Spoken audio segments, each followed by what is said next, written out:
Not merely a biker feud, this was a struggle for California's soul. The streets went from motor noise to blood the next day. There were ambushes, drive-by shootings, and bodies left where no one would have expected them. The war went from the beaches to the deserts, and it was fought over the land that two of North America's most feared biker clubs claimed as their own. A new, deadly club called the Mongols MC threatened the Hells Angels, the Road Monarchs. An argument over land swiftly escalated into a horrific war that appeared natural. Nobody discusses peace, none speak. Returning attacks. A fight between the Mongols and the Hells Angels transformed California's biker scene forever. Formation of the Mongols MC. Mongols Motorcycle Club was founded in Montebello, California, in the late 1960s by motorcycle enthusiasts. They felt excluded since established groups like the Hells Angels were in charge. The Mongols intended to create something different from normal motorcycle culture, not just ride for fun. They stated they will challenge the status quo from the start. When the Mongols founded, the Hells Angels were the world's most powerful illegal motorcycle organization. They dominated American motorcycling. They were powerful in the US and abroad due to their aggressive, law-breaking, and disobedient behavior. These Hells Angels felt superior and in charge. They governed a huge territory and became a global brand and biker club. The Hells Angels symbolized everything smaller, less established organizations desired to be and threatened them. Their strength and apparent power made them dangerous and intriguing.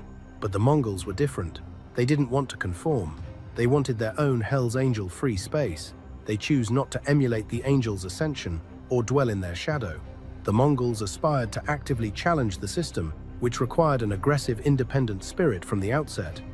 The club's name, a reference to the Mongol Empire, signified its desire to aspire to unstoppable dominance. This was a brotherhood with a resistance and defiant philosophy, not merely motorcycle riders. Motorcycle enthusiasts knew the Mongols broke the rules. Many clubs wanted to retain relationships, build hierarchical structures, and be part of the greater motorcycle culture, whereas the Mongols wanted to change things. They were brothers who prioritized loyalty, power, and leadership, not just riding together. They wanted to make friends and wield power in a biker world. They thought the Hells Angels were overly confident in being the best and ready to battle.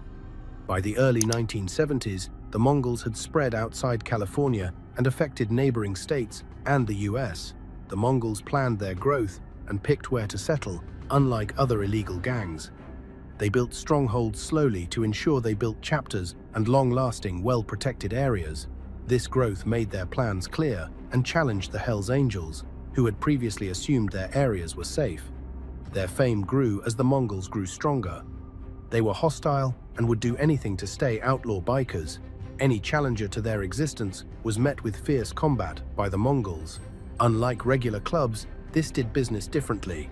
They rode motorcycles to display power, respect, and bravery, not simply for fun. The Mongols believed their ascension was inevitable and necessary to overthrow the current order. Even though they employed violence, the Mongols recruited loyal, eager fighters for the club. They were known for their close brotherhood and readiness to protect each other. That commitment came with a hazardous pledge to be violent and avenge people, which would define their interactions with other clubs, especially the Hells Angels. The Mongols divided early on. They were rebels who wanted to leave their mark on history, but they would do anything to protect it, even from the Hells Angels. The Hells Angels' domain hampered the Mongols' rise. As they grew, the two clubs met. Because they were growing stronger, the Mongols moved into Hells Angels' long-held territory. After dominating the biker world, the Hells Angels considered the Mongol invasion as an affront. The Angels considered the Mongols a nuisance, a gang of outcasts who didn't know their place. The Mongols had been waiting for this challenge to prove they weren't simply a footnote in outlaw motorcycle clubs, but a force that could compete with the big guys. Mongols avoided direct combat as well. They plotted every step since they knew the Hells Angels would be tough. They waited, watched, and steadily transformed the biker environment in California by creating incremental power shifts.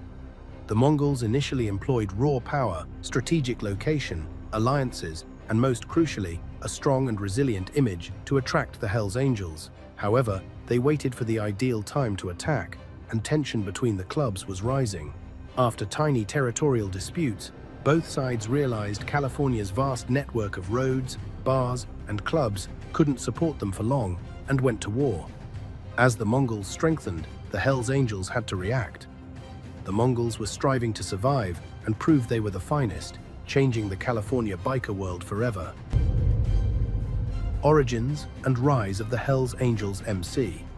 In 1948, the Hells Angels motorcycle group, the world's most notorious outlaw biker group, began in San Bernardino, California. The Hells Angels were founded by a few World War II veterans. Each felt rebellious and wanted to make something against society's rules. Sonny Barger, the club's inaugural president, wanted to use his military expertise for good. They sought independence, freedom, and utter rejection of social standards. They created a motorcycle club to bring back brotherhood and create a free space. The US motorcycling scene was new, and most clubs were tiny and local when they started. The Hells Angels, on the other hand, soon distinguished themselves by focusing on both the motorbike ride and a strong identity. It was evident from the start that their club would be unique. Unlike most post-war Americans, they led a violent existence. The moniker Hells Angels was chosen specifically to convey their desire to be feared and respected. The Hells Angels expanded beyond California in the 1950s by creating chapters in major US cities. They were known for being rebellious and anti-establishment, with members following an outlaw lifestyle. Over time, they became the world's most powerful outlaw motorcycle club with chapters worldwide. Their organizational skills were crucial to their success. Hells Angels chapters also formed a network that allowed them to work in numerous areas. Their chapters worked together, promoting the club in US and international cities. The club expanded for a cause. They aspired to rule land, and their methods were violent but effective.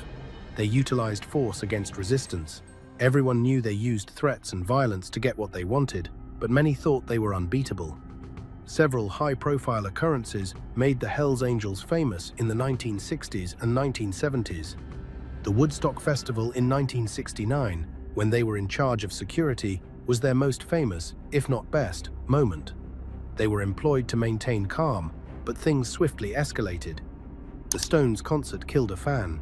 The Hells Angels were notorious for their wild, destructive ways after Woodstock's violence garnered attention. Despite the negative attention, these events strengthened the Hells Angels. Each violent occurrence made them more mysterious and impenetrable. Apparently, causing disturbance gave them more power. Their negative reputation became respect, especially among bikers. Many considered the Hells Angels an institution, not merely a gang. They weren't sorry for being aggressive because they considered it part of who they were. Growing criminal activity helped them maintain power. The Hells Angels ran drug, guns, and protection networks, in addition to owning land. This range of unlawful companies helped them acquire money and gain power. The club was involved in organized crime by the 1970s. They were a criminal empire and motorcycle club. While growing in power, the Hells Angels made adversaries. They faced opposition from smaller clubs, local governments, and competing gangs as they grew. Violence and hatred increased with land rivalry, notably in California. In this intense competition, the Mongols' MC grew. The Hells Angels neglected the Mongols because they were annoying. Newcomers were seeking to take over California and beyond. The Hells Angels soon discovered that the Mongols wanted other rules. Mongols were determined to keep their place in the biker world. The Hells Angels and Mongols fought for power, not merely motorcycle groups. The Hells Angels wanted to maintain California, their stronghold and their most powerful place. The Mongols aspired to challenge the world's strongest club. California was fought for pride, dignity, and the ambition to be the best outlaw biker, not just territory. It was harder for the Hells Angels to control California in the 1980s. By losing authority inside and outside the club, they had to adjust to maintain control. The Hells Angels faced challenges that would push them to the limit as their foes, especially the Mongols, strengthened. In this intense atmosphere, the two clubs' war began, setting the stage for a devastating fight that would reshape California's biker culture forever. Initial tensions between the two clubs. The Hells Angels had dominated the motorcycling world for years until the Mongols Motorcycling Club gained popularity in the late 1970s and early 1980s.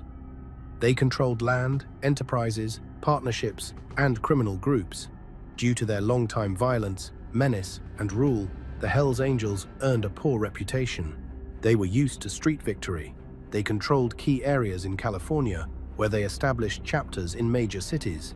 Someone straying too close to their domain was annoying and a disrespect to their authority. But Mongols weren't like most new gangs.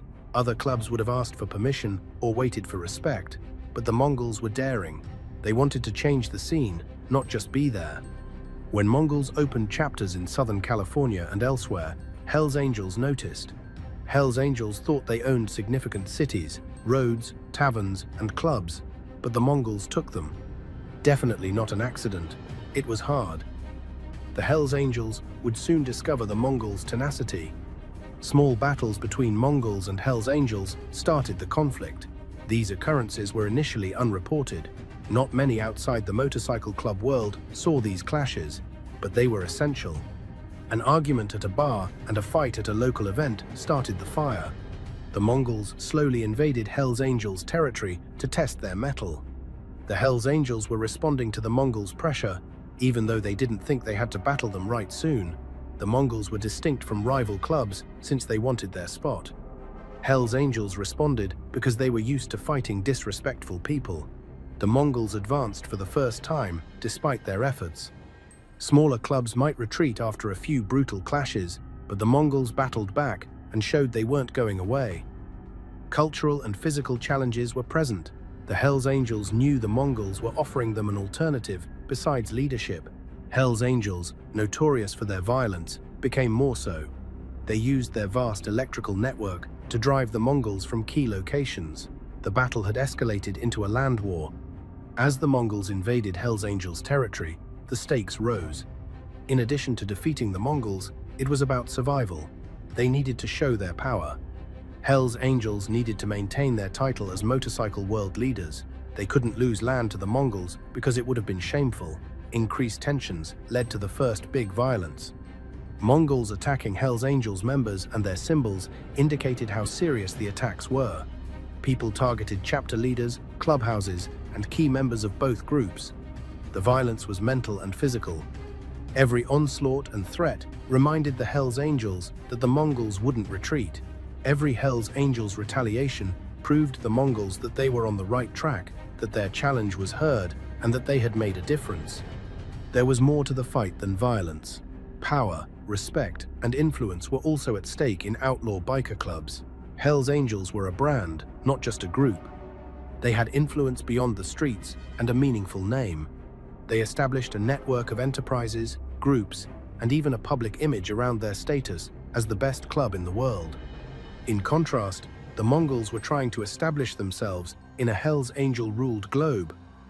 The Mongols threatened the Hells Angels' territory and power.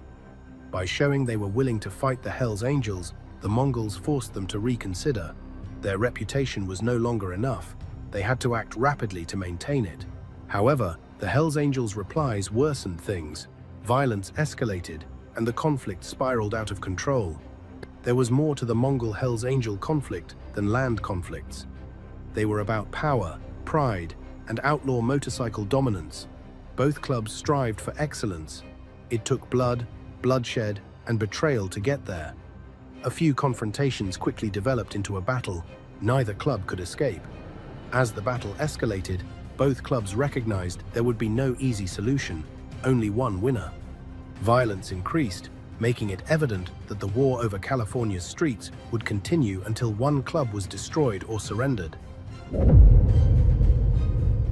The battle for California territory begins. In the 1980s, the Hells Angels and Mongols knew they had to stop fighting.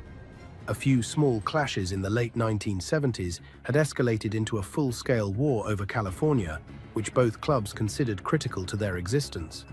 Power, influence, and reputation were at risk, not simply land. California was the hub of American motorcycling, not simply a state. The Hells Angels and Mongols aspired to rule California, the illegal motorcycle capital. Hells Angels spent years developing their California empire. From southern California beaches to northern mountains and deserts, they were powerful. Their clubhouses were everywhere, demonstrating their supremacy. They dominated state unlawful activity and controlled streets, bars, and roads. The Hells Angels' vast network controlled California's biker scene's physical, economic, and social aspects. This comprised drugs, firearms, and protection rackets. The Mongols realized they had to face this level of might to threaten the Hells Angels. Mongols struggled to rise. Their goal was to alter power, not only bars and clubs. Mongols were never content with second-tier status. They thought they were equally or better than the Hells Angels. Hells Angels were difficult to defeat. Hells Angels were a brand, formidable gang, and motorcycle club with decades of military experience. They wouldn't allow the Mongols conquer their territory without a fierce war. But the Mongols stuck to their purpose. They rose to fame as rough and belligerent. It wasn't their style to compromise. Their commitment was long-term. They wanted to make a point, not just take land. The Mongols fought the Hells Angels for California and the outlaw biker world's identity. In 1983, the Mongols invaded Southern California, the Hells Angels' home territory, causing the first major conflict. The move was deliberate. The Mongols crept into strategic towns, made friends with local gangs, and formed a support network before taking over. Hells Angels were shocked. They underestimated the Mongols' determination and how difficult it would be to stop them from marching in difficult ways. Many violent clashes followed. They weren't spontaneous conflicts, they were organized attacks. The Mongols were fighting the Hells Angels network, not just a bar or street corner. Both sides quickly realized that the struggle was about survival rather than land due to the severe bloodshed. The Hells Angels retaliated as fiercely as the Mongols every time. First in decades, Hells Angels had to defend themselves. Their California home was unsafe. War erupted in the streets. Violence expanded to pubs, clubs, and gatherings. As parties fought for power, innocent bystanders were trapped in the middle. Ambush, gunfire, and bombing attacks increased. Hells Angels used their many alliances and resources to push back the Mongols. The Mongols used guerrilla warfare and psychological warfare to keep their foes on edge. Conflict was evolving. The land battle was becoming an attrition struggle. Both teams were playing deadly chess to outwit one another. The Hells Angels, the biker world's top dogs, had to plan tactically for the first time. After ruling California for so long, it was hard to believe a native could challenge them. However, the Mongols fought for every inch of land. The war deteriorated swiftly, and neither side would surrender. The Mongols vowed to eliminate the Hells Angels and prove they could be as powerful, if not more so, than the organization that had governed California for decades. The Hells Angels increased their efforts and pressured local governments and police to pursue the Mongols. Both parties increased pressure, starting an endless cycle of retaliation and escalation. Violence spread, drawing attention. A private quarrel between two clubs became public. Police increased their efforts to stop the violence when news outlets reported on it. But the Hells Angels and Mongols couldn't stop fighting. The war for California's streets changed illegal motorcycle groups for years. Both Hells Angels and Mongols wanted victory. Fighting was about pride, power, and survival, not just land. Who lasted the longest mattered more than who won the most fights. The war showed that both clubs were in it for the long haul. California's streets were now the site of the ultimate battle between two of the world's most dreaded motorcycle organizations. Territorial control and the war's driving force. The Hells Angels-Mongols rivalry in California was never simply about motorcycles. The lifestyle was symbolized by the famed bikes, but control was the main issue. The streets, communities, and, most significantly, the criminal networks that thrived in California's biker culture were sought.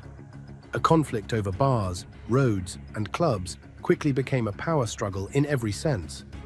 Both clubs considered California a crucial battleground. The Hells Angels were the motorcycle world's leaders, thus they didn't want the Mongols to invade their domain. California was where the Mongols set up shop and proved they could challenge the Hells Angels as the best illegal motorcycle club. When the two clubs fought in public, the territory fight went beyond roadside skirmishes. It became a fight for vital enterprises, street corners, and underground markets. Southern California's cities were valuable due to their population, nightlife, and roadways. Biker bars and clubs, gas stations where cross-country motorcyclists refueled, and street corners where drug trades and other criminal activity occurred were major battlegrounds. The Hells Angels, who had a well-organized network, saw these places as both territory and power. One Hells Angel couldn't claim to own a bar or roadway. Their presence allowed the club to police laws, monitor unlawful activity, and exert control throughout the biker community. The Mongols fought for territory and to overthrow the Hells Angels' development regime.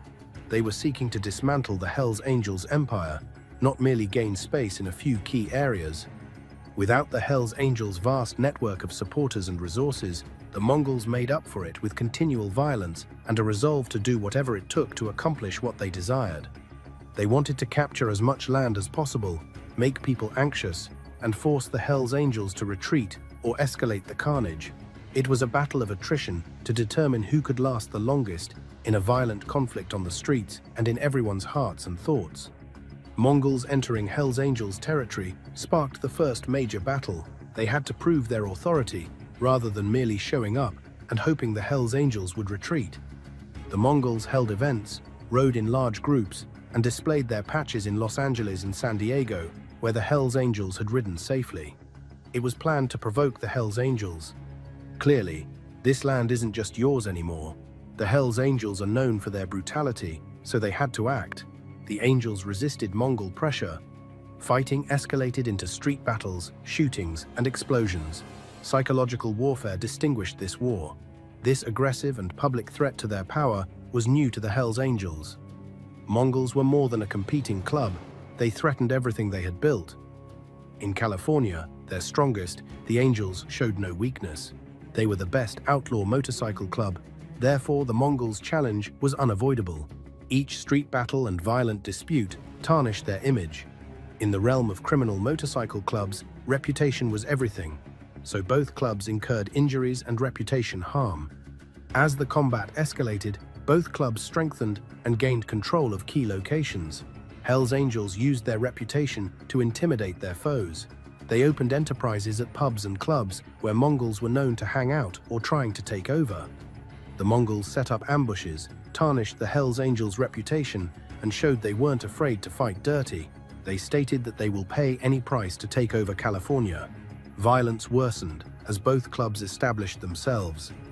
Early violence was primarily isolated, but as the stakes rose, both sides used harsher means. The Hells Angels, who had long terrorized local businesses and politicians, pressured local government to stop the Mongols. This includes increasing police monitoring and pressuring taverns and clubs to ban Mongols. The Mongols responded by ambushing Hells Angels members at their clubhouses without warning. In response to each other's violence, the violent cycle continued. The fight was now about breaking the other side's will as well as power. As violence increased, California police took notice. It was impossible to ignore the violence, and local authorities were increasingly watching both clubs. Due to their long stay in the state, the Hells Angels had gotten away with a lot. They felt more pressure to behave now. However, their methods remained aggressive. Mongols, who weren't known for their law enforcement ties, were always on the defensive since they couldn't hide from the heavy scrutiny. The California fight took place in courts, political offices, and the core of biker culture. The clubs struggled for power in every way, and as each side pushed back, it became evident that this violent contest would be difficult to conclude. Key incidents that fueled the conflict. A sequence of major events led to the Hells Angels and Mongols' clash, worsening their violence and animosity.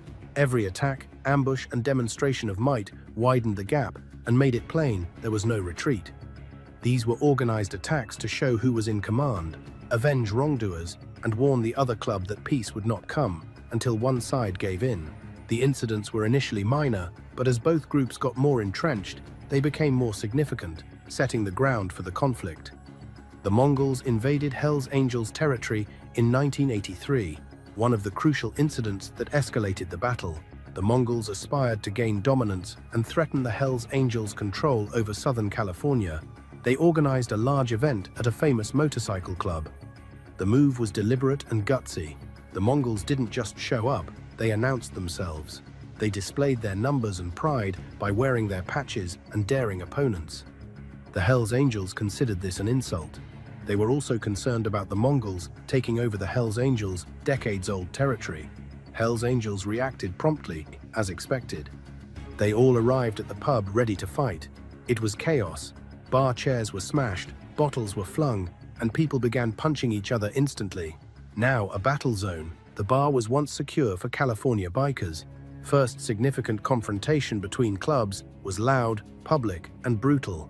The California biker scene was shaken. The Mongols said, "We're here, and we're not going anywhere." The Hells Angels were humiliated in their own area. The months worsened the bloodshed.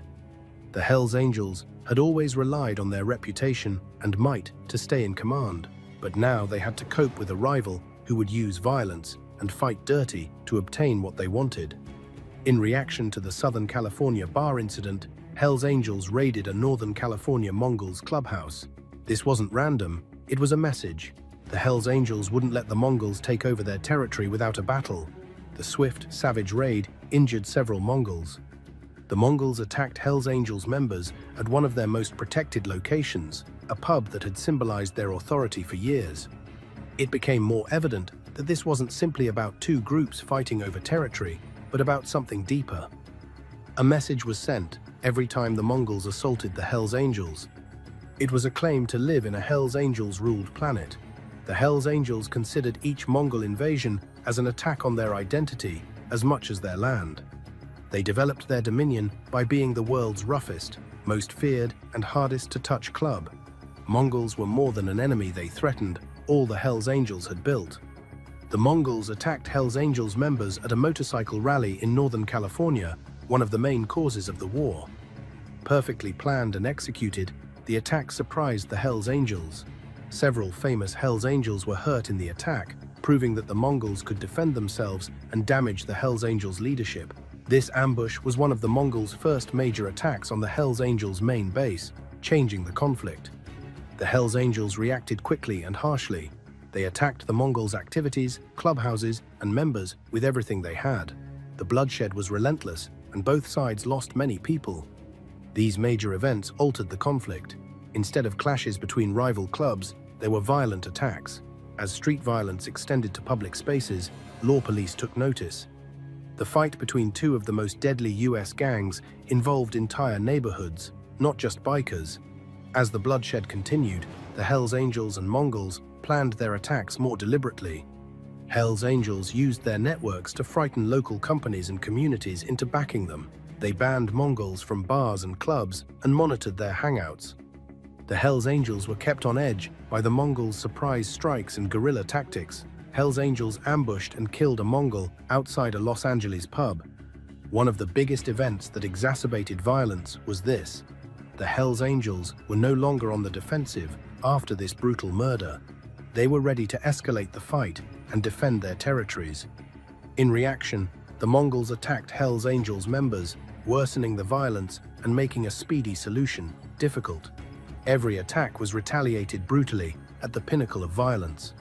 The battle over California's streets was far from over, as both sides waged a deadly game of one-upmanship. The war's primary events were not random acts of violence. They shaped California's biker culture for years.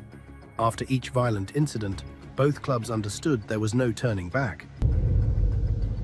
Violence and intimidation tactics on both sides. The Hells Angels and Mongols feud became more than just a battle for California as it escalated. Psychological tactics, intimidation, and strategic dread were used in this multifaceted battle. Both clubs used deliberate violence to undermine the other's power and business, not merely street fights. This escalated to aggressive attacks, weapons, and fear and intimidation that extended from the streets to California's motorcycle culture. The Hells Angels had an advantage over other biker clubs since they were the most powerful. Their violent past earned them a poor image. They maintained dominance for decades with harsh and effective methods. Hells Angels battled the Mongols with the same savagery they had used against prior foes. The Hells Angels had always used fear to intimidate people, so they increased their threats to show the Mongols that California was theirs and that anyone who tried to take it would be punished aggressively. Hell's Angels' finest strategy was infiltrating local businesses and groups. Their reputation scared bar and club owners and local police into compliance. Hell's Angels attacked businesses that hosted Mongols. The Hell's Angels threatened to make your life difficult if you didn't join. It wasn't just about eliminating rival clubs, it was about making people terrified so they'd do what they wanted. In bars, Mongol supporters were confronted with violence or harassment and threats. Owners who refused the Hell's Angels faced sabotage, vandalism, or threats that forced them to comply. Many owners banned Mongols and joined the Hell's Angels to protect themselves because they were frightened of getting hurt. The Hell's Angels used enterprises to pressure the Mongols without fighting them. But the Mongols were just as ruthless. The Hell's Angels had a well-established network of supporters and resources, but the Mongols relied more on surprise and unpredictability. They mastered guerrilla warfare to deter Hell's Angels. Mongols fought secretly instead of publicly. They utilized ambushes, drive-by shootings, and stealth attacks to keep the Hell's Angels on edge and never feel comfortable in their own area. Mongols utilized their violent reputation to terrify their foes. The Hell's Angels displayed their strength in public, while the Mongols attacked from the shadows, making them more dangerous and unpredictable. They retaliated when provoked and tried to shock and confuse the Hell's Angels to attack them where it stung most. The Mongols were willing to kill specific persons or assault an unprotected Hell's Angels member to win. Both clubs realized that in this struggle, perception was as essential as strength. Fear helped keep their members motivated and weaken the enemy side.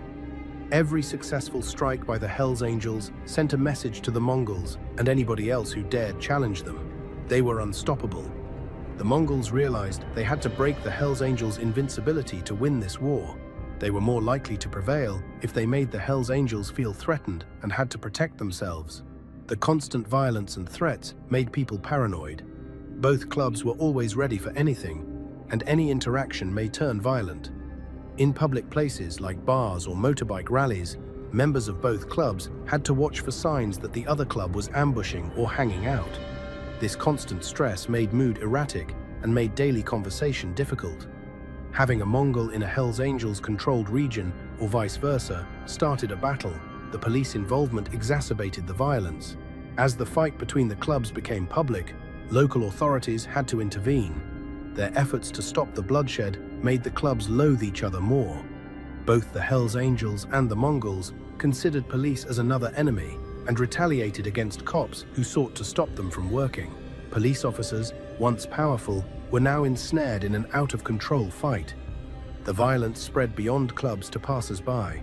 The increasing tension affected local businesses, bars, and communities. Crossfire regularly injured or killed innocent individuals in the wrong place at the wrong moment. As both clubs used violence and threats to gain dominance, the streets became unsafe. The violence affected everyone since the border between fighters and bystanders blurred. The constant threats, retaliation, and violence made it seem inevitable. The Hell's Angels and Mongols fought until one side was defeated. Both clubs used terror, manipulation, and destruction techniques that defined the battle for years. As the violence escalated, it became evident that this was a power struggle without regard for the repercussions. Public and law enforcement reactions to the escalating violence. The police, media, and public became aware of the Hell's Angels and Mongols' cruelty as their struggle became public. Small confrontations between two motorcycle organizations quickly escalated into a street battle that drew state and federal officials. Community problems increased due to the club's love of violence, threats, and law-breaking. California's biker wars soon made headlines, spreading dread and uncertainty. It was no longer simply about land ownership. It was about public safety, the rule of law, and possible mass deaths in Central California. Early on, cops exclusively responded to violent situations. As clashes became more regular and brutal, local police couldn't handle it alone. Many officers were caught in the crossfire, hurting or killing people. Police across California worked harder to halt the fighting, but it simply made the two clubs hate each other more. The Hell's Angels and Mongols considered the police as foes to be outwitted, making peacekeeping difficult. And how open the escalating violence was worrisome. Shootings and stabbings were now happening in public locations, not only private parties or clubs. Biker rallies, once motorcycle community festivities, turned dangerous powder kegs. Gang violence plagued local schools, bars, and businesses. Innocent people trying to live their lives were entangled in a growing public dispute. This increased unpredictability plagued the police. How could they maintain peace when violence was rampant and unpredictable? Police soon learned that detaining or ticketing a few people wasn't enough to stop these fights. Hells Angels and Mongols have extensive networks beyond bikers. Drug trafficking, organized crime, and local business and government corruption were covered by these networks. This made investigating and punishing club members tougher. The police had problems receiving help from neighborhoods because people were terrified of the clubs generating the violence. In other regions, Hells Angels or Mongols were so common that companies were unwilling to engage with police for fear of being attacked. The Hells Angels and Mongols fought over land and perception. Each team tried to control the story and display their might to their opponents and the public. Both supporters and foes perceived the clubs as ruthless and untouchable as the battle escalated. This affected police response. The Hells Angels, with their long history and global influence, were perceived as a more established power, while the Mongols were seen as a rising threat, an upstart club eager to do everything to prove themselves. The Hells Angels and Mongols benefited and suffered from media exposure. It made both teams appear invincible, but prompted them to adjust their strategies. The conflict between two clubs in a sleepy California town has become a public spectacle. The Mongols had an opportunity to prove they could compete with the best. They were now part of the biker gang and organized crime debate, not simply a little group attempting to make it. Growing public interest was a double-edged sword for Hells Angels. Their reputation was fading, and every new act of violence made it seem like they were losing control of their region. Local, state, and federal police departments collaborated as violence increased. The FBI and ATF grew more interested as it became evident that both clubs were involved in serious crimes outside of their violent fighting. Organized crime, drug trafficking, and arms trading were investigated. The Hells Angels and Mongol criminal organizations were targeted by federal authorities. They sought additional resources and capabilities to do this. This caused many high-profile arrests and court battles, but it also exacerbated club rivalry. The clubs retaliated and attacked more as they believed the cops were after them. Public anxiety, frustration, and fascination accompanied the rising violence. Many people were afraid of the continual possibility of violence in their neighborhoods, but others, notably motorcycle and outlaw subcultures, respected how brave and strong both sides were during the struggle. The Mongols were underdogs versus the Hells Angels, according to some. The Hells Angels' long history as the first and most feared motorcycle gang still inspired others. These folks respected violence, not disapproved of it. As the conflict continued, California streets became more hazardous. Law enforcement struggled to keep up with both groups' changing plans, while the public witnessed the seemingly endless carnage. Every act of violence widened the divide between the clubs. In a bloody world, fighting for California's streets was a war for survival, pride, and identity. Outcomes and impact on both clubs. The Hells Angels and Mongols fight was a draw, but it affected both groups. The conflict began as local territorial fights, but quickly escalated into a full-scale battle that altered California's outlaw motorcycle culture. The clash changed both clubs' fates and motorcycle culture. The Hells Angels' post-war existence displayed their strength and weakness. People always considered them the best motorcycle club, the biggest and most powerful in bikerdom. Their control over vast territories, corporations, and criminal networks in the US and abroad was unquestioned for decades. However, the Mongols' daring approach made the Hells Angels understand their supremacy could be challenged. The Hells Angels kept California, but they had lost strength and their once ironclad reputation. The Mongols' harsh attacks, especially those that garnered media attention, showed the Hells Angels' limits. The long, terrible struggle on their own territory saved them, but it demonstrated they weren't as strong as before. The club was overstretched, and its once perfect reputation began to deteriorate as their violent fights with the Mongols became more prevalent. Both clubs, especially the Mongols, were hampered by law enforcement's greater scrutiny. The Hells Angels also had shattered alliances after the battle. Some of its smaller provincial affiliates questioned their devotion due to increased violence or Mongol control. The Angels understood they couldn't abuse their power since they'd always been faithful and disciplined. It made the corporation reassess its strategy. To maintain control, raw force had to be replaced with more strategic actions. The club had long employed terror as its principal weapon, so losing physical and symbolic land was a wake-up call. Mongols suffered by the fight. They were well known among outlaw motorcycle groups after the fight. They proved their violence and tactics by forcing the Hells Angels to wage a long war on their turf. While the Hells Angels had been around longer, the Mongols had previously shown their prowess. Their membership grew, and their toughness and strength were heard across the nation and world. The Mongols paid dearly for the war. They gained recognition but lost much. People were killed, hurt, or imprisoned, and the war affected their bodies and brains. Mongols also drew police attention. The brutality that distinguished their rise was well known, so local and federal police began breaking up the criminal networks that supported both groups. Being more famous made the Mongols a bigger target. Legal pressure after the war jeopardized their operations. The conflict made them stronger, but the implications of garnering more attention made their future uncertain. Despite these issues, the Mongols grew, capitalizing on their fame. In addition to the land they captured, the conflict left a mark on the outlaw biker community. Mongols proved they could handle Hells Angels violence. This made them one of the world's most powerful and feared motorcycle clubs. The conflict made them the Hells Angels' principal rival, and their story was one of survival and resilience. Both clubs' internal operations were permanently altered by the conflict. The Hells Angels couldn't assume they would always rule California, so they had to rethink their strategy. The Mongols realized they had to stay strong and face new difficulties despite their previous victories. War cost lives and resources, forcing both clubs to adjust. The brutality of battle taught them that outlaw motorcycle groups were unpredictable. The Hells Angels' Mongol War shaped California's motorcycle culture and beyond. The Hells Angels were no longer the most powerful group. By surviving and battling, the Mongols shifted power. The conflict reminded smaller clubs and independent riders of the risks of defying authority. This fight altered the outlaw biker world as well as the club's fortunes. It was about who could survive the violence and adapt to the changing power relations, not just who held land. Effects on California's biker culture.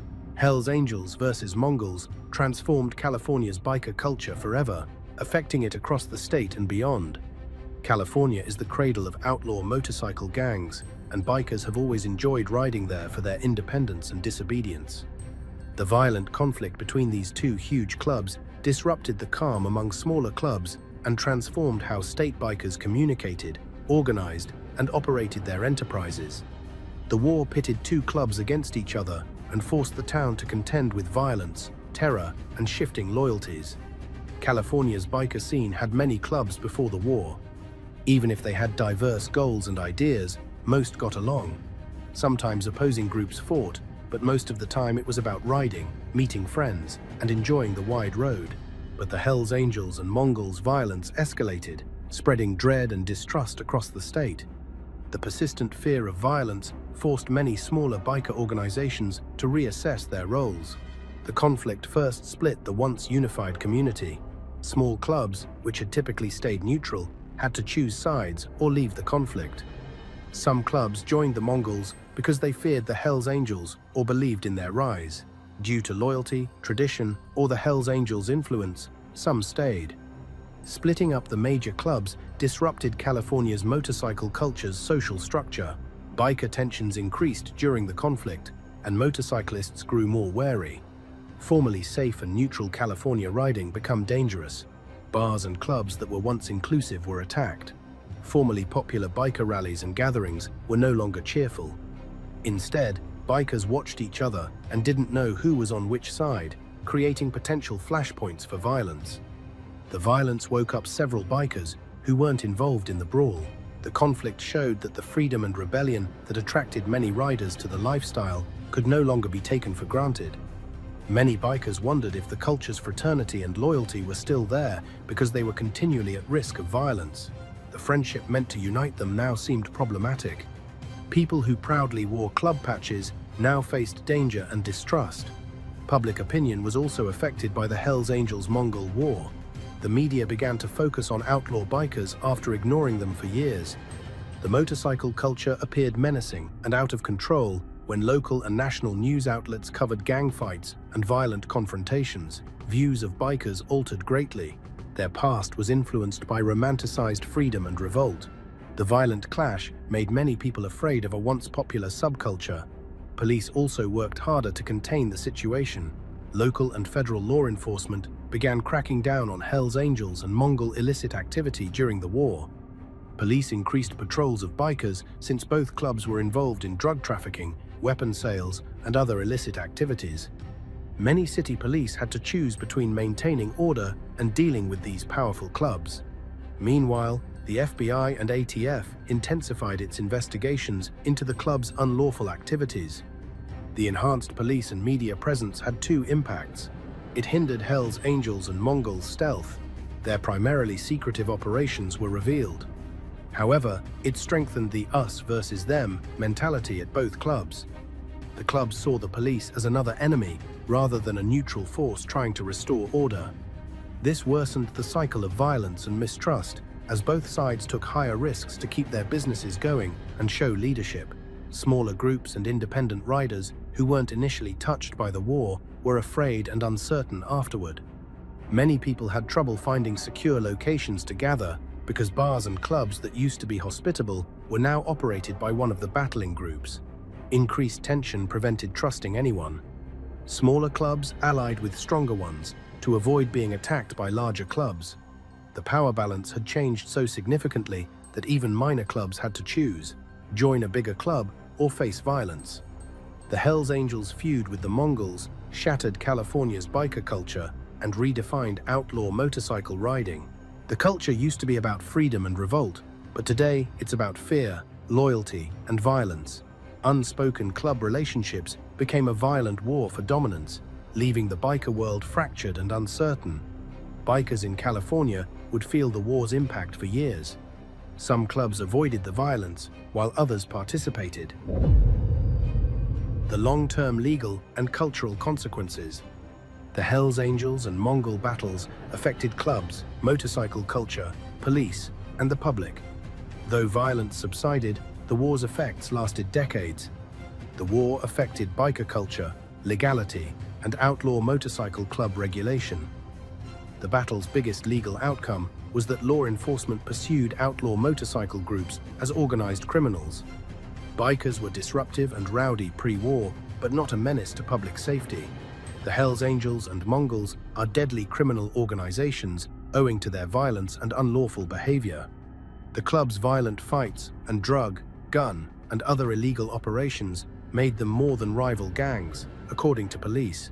They needed internal disintegration and outlaw motorcycle club regulation. The battle's biggest legal outcome was that law enforcement pursued outlaw motorcycle groups as organized criminals. Bikers were disruptive and rowdy pre-war, but not a menace to public safety. The Hells Angels and Mongols are deadly criminal organizations owing to their violence and unlawful behavior. The club's violent fights and drug, gun, and other illegal operations made them more than rival gangs, according to police. They needed internal disintegration. ATF and FBI began targeting illegal motorcycle organizations more aggressively after the war. Hells Angels and Mongol nefarious activities needed investigation. The Hells Angels were formerly one of the most powerful and secretive motorcycle groups, but the war exposed them. Law enforcement targeted Hells Angels members more often for illegal activity. Many important members were arrested for drug trafficking, murder, and racketeering. War-influenced culture. Competing California biker clubs met before the showdown. Conflict and a code of conduct. All motorcycle fans knew they lived differently from club rivalries. The Hells Angels-Mongol War shattered this society. Clubs choose sides, and allegiance often meant violence. Since biker unity was broken, the world is more divided and hostile, with few people to trust. Between two main groups were smaller, clandestine riding organizations. Choose sides or leave war. Conflict split clubs and hindered independent riders and smaller groups. Tribalism increased when minor clubs sided with one of the giants or stayed out of the battle to avoid violence. Many become biased due to stress. As rivalries became personal and aggressive, riding or attending events became risky. The battle changed Americans' views of outlaw bikers for years. Before the war, the media portrayed outlaw bikers as rebels on the outside of society who were still part of American freedom and independence. The media began to portray outlaw bikers as violent, dangerous outlaws who threatened society as violence rose. Today's biker gang represents chaos and destruction, not freedom and resistance. People changed their opinions, and police, who were previously wary of motorcycle clubs, now saw them as major targets for intervention and prosecution. This public perception change impacted Hells Angels and Mongol culture. Outlaws were recruited by both clubs for years. Conflict, law, and media attention changed their image. A violent fighting organization was too perilous for many recruits. Romantic rebel biker vanished. Changing public opinion and law enforcement pressure made recruiting new members tougher and endangered existing members. Aftermath and legacy. The conflict between the Hells Angels and the Mongols had lasting effects on both the law and the culture of outlaw motorcycling. It changed not only how these clubs worked, but also the whole subculture of outlaw bikers in California and other places. Before the fight, a lot of people thought biker clubs were a rebellious but not very dangerous subculture. After the violence between the two clubs got worse, the biker world was no longer a quiet, underground scene. Instead, it became a high-stakes place where violence, legal problems, and the constant threat of being taken down by police were all normal. The war changed both the Hells Angels and the Mongols forever, even though they were known for being strong and tough. Because of the conflict, they had to face a new reality where survival was no longer just about being stronger and being loyal. The clubs could no longer run as they used to because law enforcement was paying more attention to them and the public thought they were more dangerous. The media's portrayal of them as violent criminals made people even more afraid of what they were doing, and the police's focus on shutting down outlaw clubs made things even worse. This change in how people saw outlaw bikers, no longer just a romanticized symbol of freedom, had long-lasting effects on culture. People learned that the biker world was full of violence and danger, which took away the idea that it was a rebellious lifestyle and showed the ugly side of it. The Hells Angels and the Mongols were still important in the criminal world, but they had learned how expensive it was to keep their power. The war showed them that their power was not as strong as they thought, and that to stay alive in this new world, they would need more than just strength. They would also need to be careful about how they moved through a world that was now full of scrutiny and danger.